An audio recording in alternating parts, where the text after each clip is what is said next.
Okay, good morning, everyone. I want to welcome you to another Theory of Statistics class. Of course, I said the other time what we're going to be doing now is very, very crucial to the final.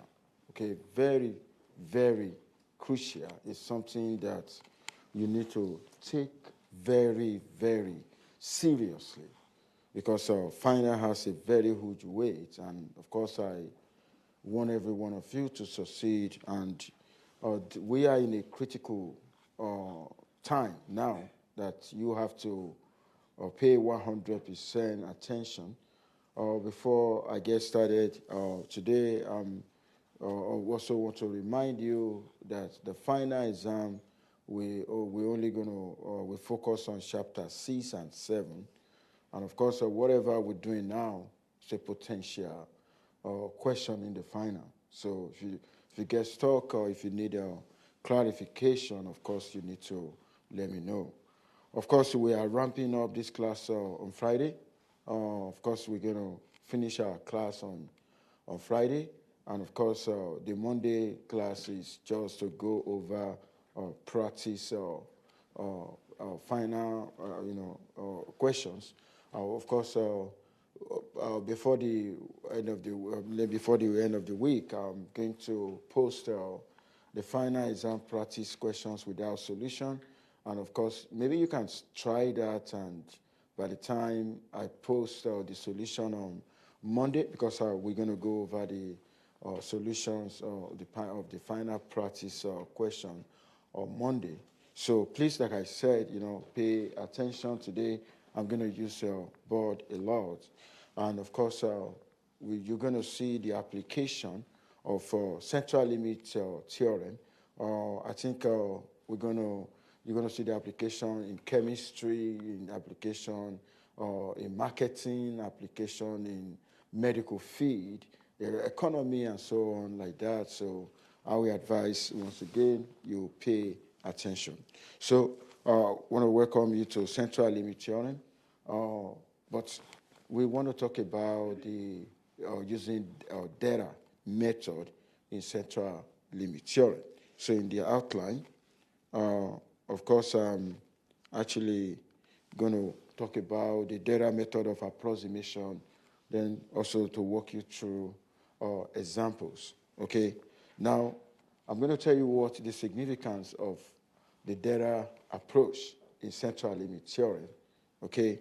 So, but before we get started, let me first have a kind of recap on, because there's a connection between the law of large number and central limit theorem, and the two work hand in hand. Okay. Now I want to remind you again about the law of large number.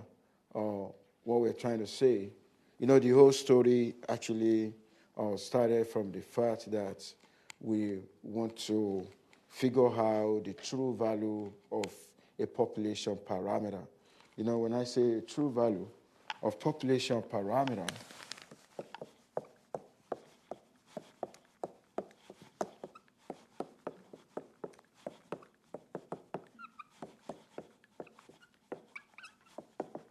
so the bottom line is we want to figure out the true value of a population parameter.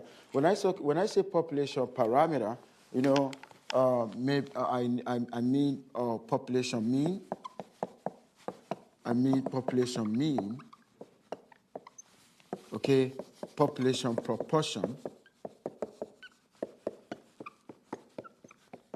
Okay, population variance. Okay, so these are the true values of parameter that we want to figure out. But you know what? Because we are limited by budget, we do not have enough resources to study everybody in a target population. We normally take a sample, and when a sample is involved, estimation is going to be involved. So whatever you get from the sample, okay, we actually call that statistic. Whatever you get from the sample, okay, whatever you get, statistic is a numerical, okay, it's a numerical value obtained, from the sample, okay? Numerical value, that's what we call statistic. Statistic, statistic that I'm talking about, what you get from the sample, maybe sample mean, okay? What you get from the sample, maybe sample mean, okay? Maybe sample proportion, okay? Maybe sample proportion, or maybe sample variance, and so on like that. Like I said, these are the true value, but each of this is statistic, not statistic without S. Okay, each of this is statistic. You get it from the sample. But you know what? What the law of like number is trying to say is, if I choose a sufficiently large sample, the statistic converges to the true value of a population parameter. Okay? It means sample mean converges to population mean, sample proportion converges to population proportion, the sample variance converges to population variance. That is what the law of like number is trying to talk about. So the law of like number talk about the convergence of statistic to the population, to the true value of the population parameter. Okay? When I said about statistic, it may be sample mean converging to population mean. It may be sample proportion converging to population proportion. It could be sample variance converging to population variance. And the example that I'm actually showcasing right now, the one I'm saying, here is, what if I'm focusing on sample mean? Take a look at this. This is just focusing on sample mean. Okay? Now this is trying to say sample mean converges to the population mean. Okay, so the notation that we use for population mean, mu, the notation for this one, P, the notation for this one, sigma squared.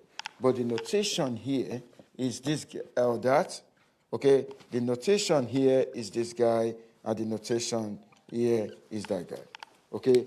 I need you to pay attention to that. Okay, so everything, go ahead. Is population proportion the same as kind of prevalence, so that we have if we're trying to find disease prevalence in the population? Can you say that again? Is population proportion what? The same as prevalence, if you're looking for prevalence of a disease in the population. That's a very good question. I want to go more practical. This guy, maybe is the true infection rate of a disease during pandemic, the true infection rate, okay? But can we actually test everybody in a population? No. We have to take a sample, right? When we take a sample, we're going to get, this is going to be the sample estimate of that infection rate, the one from the sample of individual that I selected, how many of them have the disease, okay? Then the proportion is going to be this guy. Now, the question now is, this is not what we want. This is what we want. But how can we guarantee, how can this guy converges to this? Then the law of large number say, conduct tests on so many people. Have I answered your question? Yeah, I think so. Okay.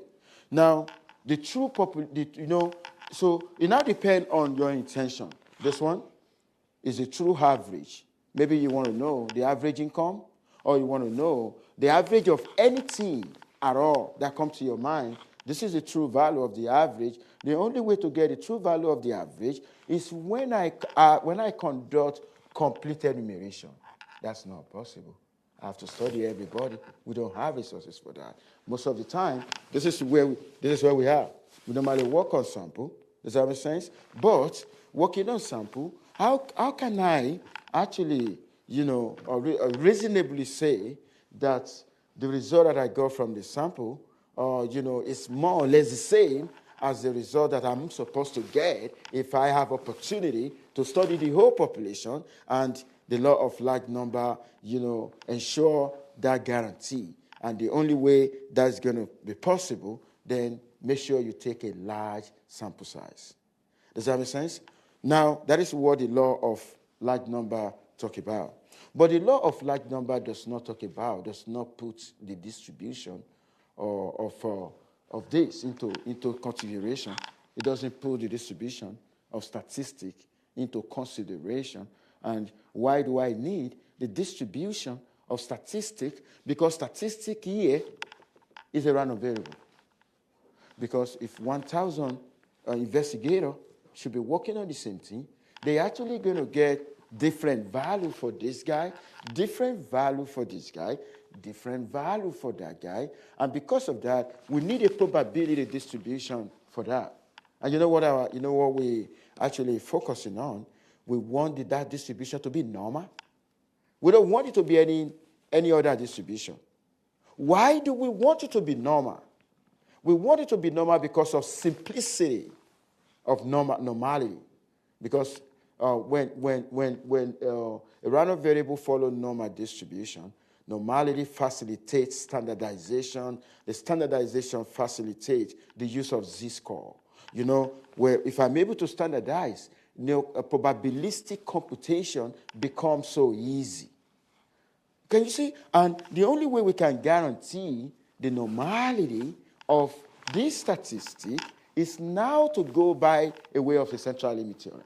So the central limit theorem lets us know that, even though maybe you choose this sample from a non-normal population, I'm going to say that again. Even if you choose because if you want to work with a sample, you're actually going to choose that sample from the population. Does that make sense? Now, even if that population is non-normal, okay, but provided that you choose a sufficiently large sample, then the distribution of that particular statistic will be normal. And let me tell you this. When the distribution of statistic, whether of sample mean or proportion of sample variance, if the distribution is normal, we start celebrating. Why do we need celebration? We need celebration because we can now answer, we can conduct statistical inference based on the statistic. When I say statistical inference, we can actually test hypotheses about this. For instance, let's say I want to test hypotheses about infection rate, okay? Or let me say maybe the Department of Disease, or maybe the office that look into disease control in the country claim that maybe they mitigate or using face masks or social distancing and stuff like that has really worked, and maybe they claim that following using that the infection rate has gone down, and somebody now said no. How can we know whether infection rate has gone down? Then I need to test hypothesis about infection rate. They can say, maybe they claim the infection rate is now less than 30%. Then if I want to test hypothesis about infection rate, then I need the normality. I need this guy to follow normal distribution. If I want to construct a confidence interval about this, I need the distribution of this guy to follow normal distribution. And why do I need that to follow normal distribution? Is because of easy computation, easy probabilistic computation, because the normality will facilitate standardization, and we can easily use a z-score, a z-table. Can you see this story now? But you know what? I want us to go into this. I first want to project this before I start using the board, because I get something serious today to present. But let me tell you this. Statistics is like a story that goes on and on and on. Let me tell you this. I understand my statistics excellently. I understand my mathematics excellently. You know why I understand that? Because I always relate to real life. Okay, I always relate every notation, every equation to real life, because if I don't relate them to real life, it doesn't make any meaning to me. And that's what I always wanted to do. Now, pay attention to this. I want to talk about central limit theorem and addition rules. Okay? Now, suppose I have x1, x2. They're coming from Bernoulli distribution. Of course, in this class, I walk you through Bernoulli distribution. Bernoulli distribution is a probability distribution, that we use to model event with two possible outcomes. And of course, Bernoulli involve one trial. Now, but if I have sum of Bernoulli, look at that. If I have sum of Bernoulli become binomial. We talk about that in this class. Now, I need you to pay attention now. Because we are not working with normal. Bernoulli is not normal. And binomial is not normal. But you know what? Under central limit theorem, Bernoulli and binomial can become normal. Any distribution can become normal under central limit theorem. And that's exactly what we're trying to say here. I need you to pay attention now. I said, with the CLT, X bar follow that. How do I derive that? Please pay attention. If you don't understand, ask me question. Okay? Ask me question. And thanks for asking that practical question. Okay? Ask me practical question. You will understand statistical theory when you relate to real life. That is the way I understand it. Does that make sense? Now, take a look at what I want to do now. Okay, I know if X follow Bernoulli with a parameter P, okay, I know, we are f of S, we've done it in this class, so let me do the probability of that equal to P, equal to P raised to power S, 1 minus P raised to power 1 minus S. S start from 0, 1, of course, we've done. Bernoulli in this class, and what we find out, the expectation of S equal to P, the variance of S equal to P into 1 minus P, but here, S is Bernoulli, okay, it means S does not follow normal distribution. Bernoulli is not a normal. But take a look at this. Let's say we sample from Bernoulli that is not normal, okay, and we get average, which is what? What is this guy? Sample mean, right? This is sample mean, right? Average, this is sample mean. I said this the other time, that this is statistic, a sample mean. Now, by central limit theorem now, by CLT, okay, by CLT means when n tends to infinity, when n is sufficiently large, okay, X bar, okay, we follow normal distribution with the mean of this guy, and the variance. You remember that? Take a look at that. X bar. This is general. Okay. Now, if I want to use that for Bernoulli, now I'm actually going to do this. What is this guy for Bernoulli? What is mu for Bernoulli? This is this guy P, right? For Bernoulli. Okay, what is sigma squared? This guy is the sigma squared, right? What is sigma squared for Bernoulli is this guy. Okay, so right now, if I want to write this guy for Bernoulli, okay, I'm actually going to say X bar follow that with the mean of P. Okay, what is sigma squared? P into 1 minus P over N. Done. Now, sample mean from Bernoulli now follow normal distribution with this as the mean and this as the variance. But that didn't happen without n being sufficiently large. And now large is a large, and has to be at least 30. I need a question here. Is there any on this? I've demonstrated now that even though individual S does not follow normal, it follows Bernoulli, but by central limit theorem, the sample mean from this distribution will follow normal, okay, with this as the mean, as this as the variance. Or what I just need to plug in, what is the mean of that distribution? The mean of Bernoulli is P. That's why I'm putting P here. What is the variance? What is sigma squared for that distribution? For the parent distribution is P into 1 minus P. I'm going to put that here divided by N. I'm done. So that's what this guy is trying to talk about here. That's what this guy is talking about. Now, if I want to do the same for binomial, please pay attention. If I now want to do the same, all of this, they're going to be in the final. So ask me question if you don't understand. Ask me question if you don't understand. Now, take a look at this guy. If x bar follow normal with that, this x bar is coming from Bernoulli. It follow normal by central limit theorem. What can we say about y that is equal to nx bar? Please pay attention. Okay, putting n is just trying to say that you're talking about sequence. It doesn't change anything. Now, do you know that if this follow, those of you at the back, you can hear me, right? Can you all hear me? Okay. If this follow normal, what can we say about this? Please pay attention. What are we going to do?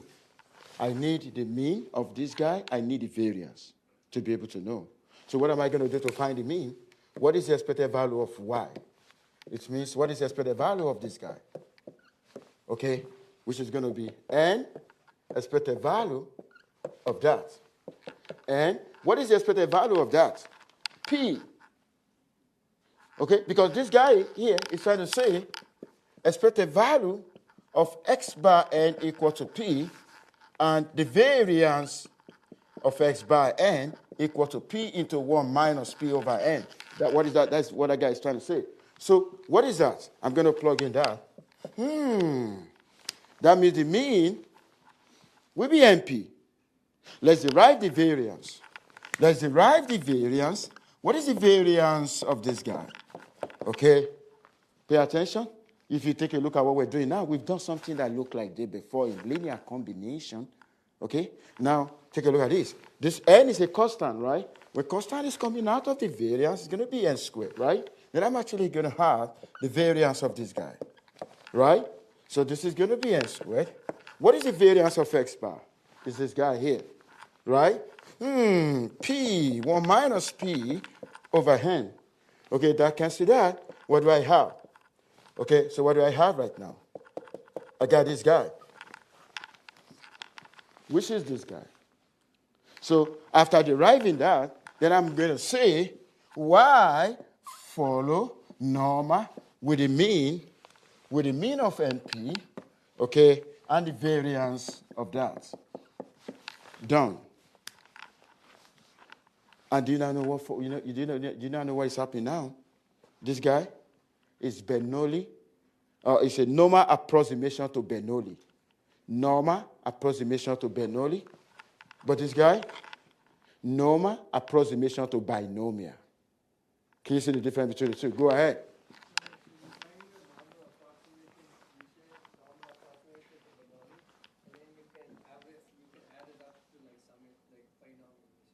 Exactly, because sum of Bernoulli is binomial. Exactly. And as we know, like normal approximation to Bernoulli is this, then it automatically means that as it's just the summation of normals, so the binomial will also be normal. Yeah. So the summation of Bernoulli is binomial. So, but if you take a look at the two cases, whether Bernoulli or binomial or whatever distribution that is non-normal, they can converge to normal when central limit theorem hold. That is the bottom line. But the connection between these two is in the sense that this, if Bernoulli can converge to normal by central limit theorem, binomial can also do the same. But binomial is a sum of Bernoulli. Does that make sense? Now, I want to go into, this is for Bernoulli and binomial. Let us visit another distribution. Now, we take a look at this. Suppose x1, x2 up to IID, gamma, alpha, that, and y equal to that, y is that. Now, if you take a look at this, they told you, oh, that's a gamma distribution with parameter alpha and lambda. I remember in this class I gave you parameter alpha, beta. It doesn't matter. It can give you any parameter. They can use a different name for that. Then if y equal to x1 up to xn, then y is a gamma. Let me tell you this. The sum of Bernoulli is binomial, but the sum of gamma is gamma. I'm going to say that again. The sum of Bernoulli is binomial, but the sum of gamma is still gamma, but the only difference is if the individual gamma is alpha lambda, then the sum will be n alpha lambda. That's the difference. Now, what this guy is trying to say here, let me project. Let me project so that you can, those of you over there can see. We're still going to use the same that we used the other time. We want to see how gamma can convert to normal, and how sum of gamma can also convert to normal. Now, initially, when S follow gamma, it doesn't converge to normal. When S follow gamma, okay,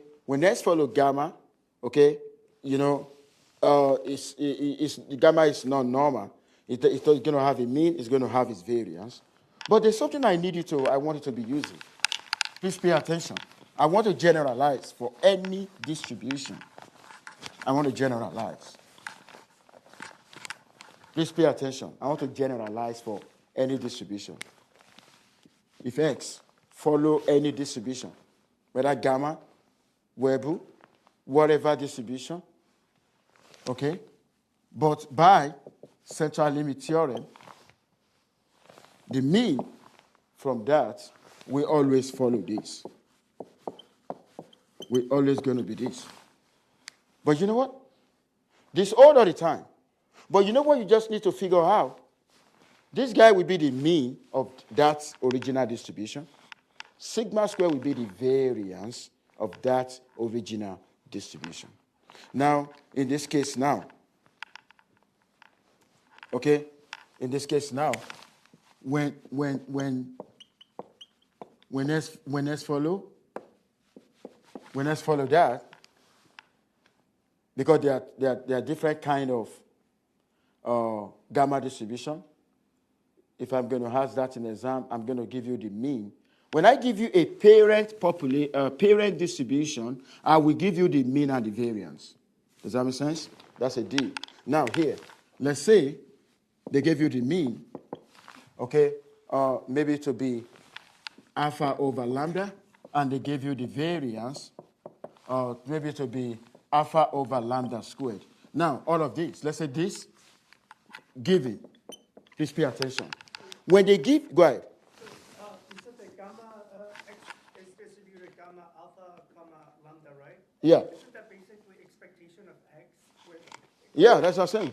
Expectation of S, expectation of S is the mean. This is the variance. Well, why is it different from the parameters inside the parentheses? Why what? Oh, whenever this is a mathematical way to define a distribution. For instance, the shortest way, if I want to define Bernoulli, if you see this, I'm saying X follow Bernoulli distribution with parameter P.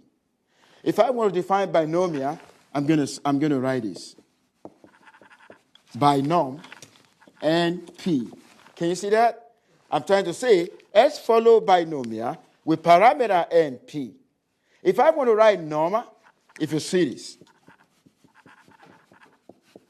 can you see that? I'm trying to say S follow normal with parameter mu and sigma squared. Does that make sense to you now? Okay, so this is a short way of saying that a particular random variable or follow a particular distribution? That's a very good question. A very good question, because this guy is trying to say this is the shortest way, a shortest mathematical way to say that S follow gamma distribution with parameter alpha and lambda. But I don't want to write the PDF. I don't want to waste my time. This one has each of the distribution that we've done as a PDF, right? As a PMF or PDF. But I don't want to write, I don't need that. But I just want to tell you that it's just like we have a conference and we're just showing the flag or countries. Flag, just flag. We're believing that a flag represents a country. We don't want to give detail. This is United States flag. Oh, this is for Canada. This is for that. Does that make sense? That's what I'm doing. This is like a snapshot. That makes sense? Okay, let's keep moving. Now, what I'm trying to say here, do you know what is important to you? We don't need a PDF. All of that is what you did before. We don't do that in chapter 7 here. What our intention here is, if S follow gamma distribution, this one means S follow gamma distribution. They gave you the two parameter, and they gave you the mean and the variance. Can you see the mean and the variance? This guy here is the same thing as sigma squared. This guy here is the same thing as mu. Now, how do we now write? Please pay attention now. How do we now write a sample mean from gamma distribution? I said this is a general formula, right? This is a general formula. You now know what I want to do to finish it. I'm going to write X bar. What is the mean of gamma? What does it mean? Alpha over beta. Can you see that? Sigma squared. What is the variance? Alpha over lambda squared. Alpha over lambda squared. Don't forget that's an n here. I'm done. That's what I'm doing here. Can you see that? I'm done. But this is a general formula. If I were you, this is what you should be targeting. Or what you just need to do, what is the mean of that distribution? What is the sigma squared of that distribution? That's what you're going to plug in, then you're done. Now, you know what I've done here? This is a normal approximation to gamma distribution. Normal approximation to gamma. Now, what if in a situation if I now have a sum of a gamma? What we did the other time is what we're going to do again. Okay, please pay attention. What we did the other time, we want to do it again. Let's do it again. Okay, we know that the x bar n follow this. You know what this guy is trying to say?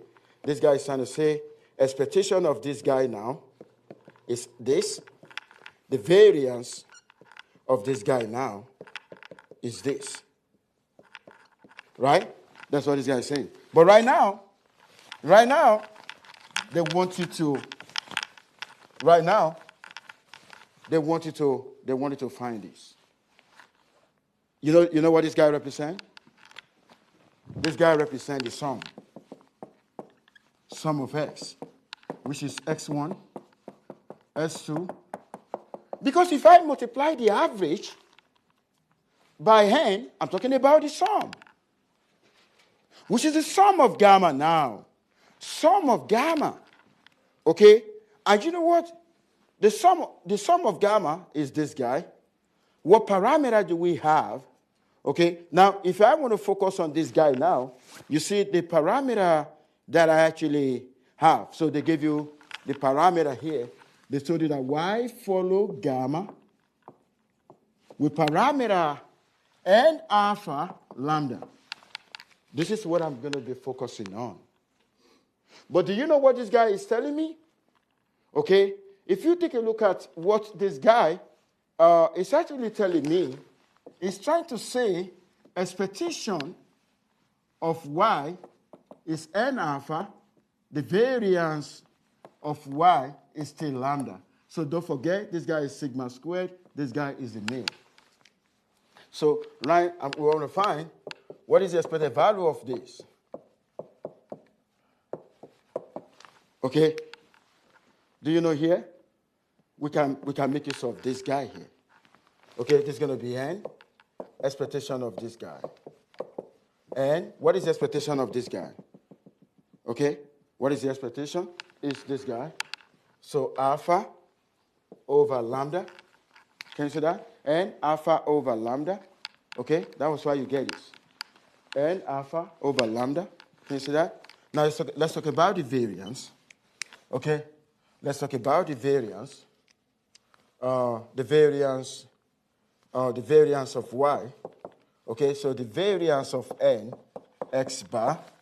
So that you don't convince that with that. So let me use that one for now. So this is going to be n squared variance of this, which is going to be n squared. What is the variance of that? That guy. Alpha over lambda squared n. So what do we have? N alpha lambda squared. Okay? Which is this guy. Can you see that? Now I can now say y follow normal with the mean of this, the variance of this. Done. I'm done.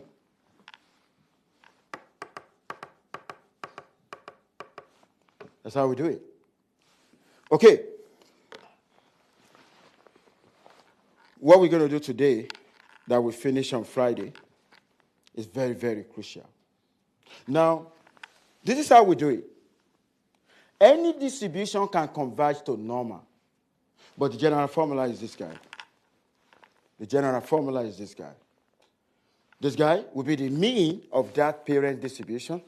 This sigma squared will be the variance of the parent distribution. Now, I want to go into this. This is going to be more mathematical, what we want to start. And I need you to pay attention. We are starting today, and we're going to finish this on Friday, if you look at the time. But let me introduce you to this. Now, why do we use data method? This is what happened. Please pay attention. We've been focusing on sample mean, sample proportion,